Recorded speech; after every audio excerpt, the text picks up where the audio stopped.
Bill Soards was born and raised a Hoosier. He grew up in Indianapolis. He's a graduate of Butler University, and on a whim, he played college basketball in London during a study abroad semester. Bill is an elected official for nearly 10 years, having served the Indianapolis City County Council and then the Boone County Council. Bill began working for AT&T, then Ameritech, nearly 18 years ago in Indianapolis as Director of Government Relations.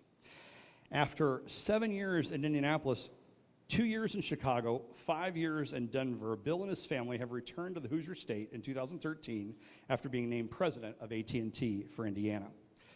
Please help me give Bill Soards a round of applause as he approaches the park stage.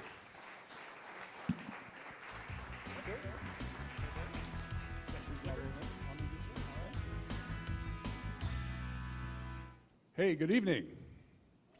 Good evening. Hey, take your cell phones, turn the volume on and the ringer way up loud, because that's good for business, okay? I like ringing cell phones.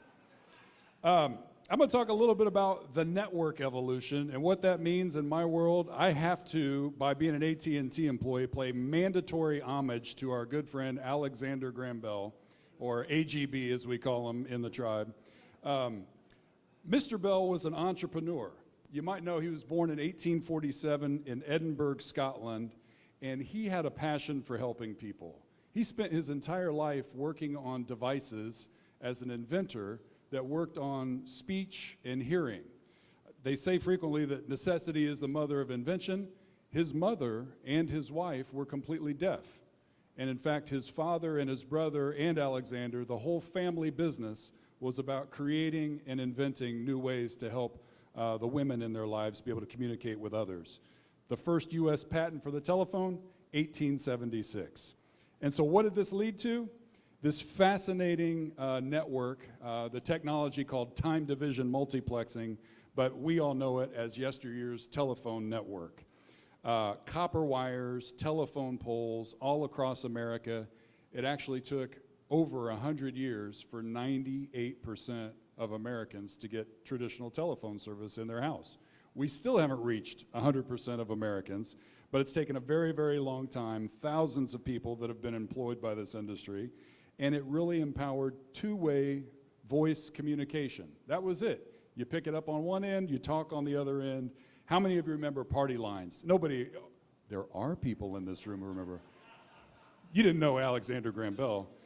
The rotary dial, anybody remember doing? I remember the rotary dial, touch tone phones, all of those things that my kids and maybe your kids or grandkids won't have any clue about, but it was a very closed network. You couldn't plug anything into this network that wasn't approved by the Bell system.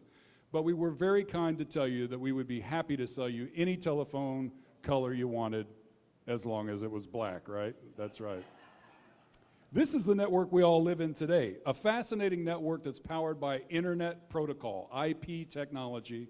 All of the content that we consume has now been simplified and streamlined into this IP technology. In fact, half the traffic that travels over both wired and wireless connections is now video. Over half is video. Netflix, DirecTV, YouTube, Hulu, you name it, video is consuming these internet pipes. What do all these devices have in common? They connect people. Fascinating today that our smartphone has become our TV has become our computer has become our phone. All of these things interchangeable, but the one common thread that they all have in common is it's about connecting people with information.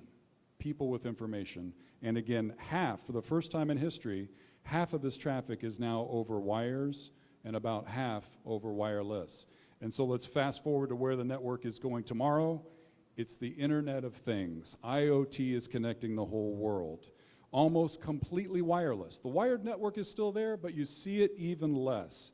Machines and objects now become connected to each other. Now it's no longer about connecting people, it's about connecting machines, gleaning data from those machines to make them more profitable, more efficient, make our lives better. And over 34 million connected devices just on our AT&T network today. 17 million of them are vehicles. Look at all these things in our lives that are going to be connected. Imagine the impact that this network evolution will have on your life in the years ahead, and imagine what Alexander Graham Bell would think of this. Thanks for your time.